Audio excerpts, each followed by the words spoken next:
Die impak van onlangse wetgewing. Ons gaan kyk na die eerste wet, die wet op vaardigheidsontwikkeling. Ons gaan spesifiek na twee dinge kyk. Eerstens, die aard. Tweedens, die doel van die wet op vaardigheidsontwikkeling. Goed. Die aard van die wet op vaardigheidsontwikkeling of kortom die WVO.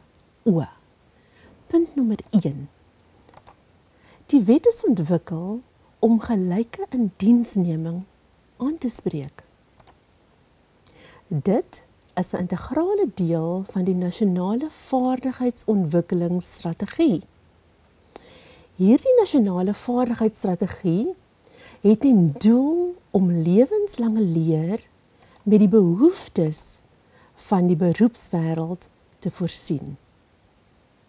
As ons vinnig net kyk na die wet op gelyke indiensneming, dan beteken dit die volgende. In die verlede het sekere rasse hulle voorkeur geniet, maar hierdie wet, die wet op vaardigheidsontwikkeling, maak voorsiening vir 'n lewenslange leer. Beteken dat jy kan aanhou met studies, dit maak nie saak hoe oud of hoe jonk jy is nie, jy kan steeds voortgaan met jou studies en dit in die gerief van jou werksplek. Goed, kom ons kyk na wat is die doel van die wet op vaardigheidsontwikkeling. Punt nommer 1. Om mense se vaardighede te ontwikkel. Punt nommer 2. Ons moet besighede kry om in die opleiding van werkers te belê. Ons moet besighede kry om die vaardighede van werkers te verbeter.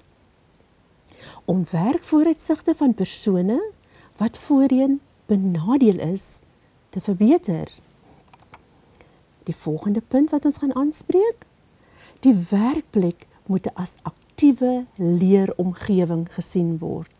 So as ons opsommend kyk na die wet op vaardigheidsontwikkeling, soos wat ek vroeër gesê het, dit moet 'n leeromgewing wees, 'n lewenslange leeromgewing, en waar kry ons 'n beter leeromgewing? Die werkplek wat 'n aktiewe leeromgewing vir ons moet wees.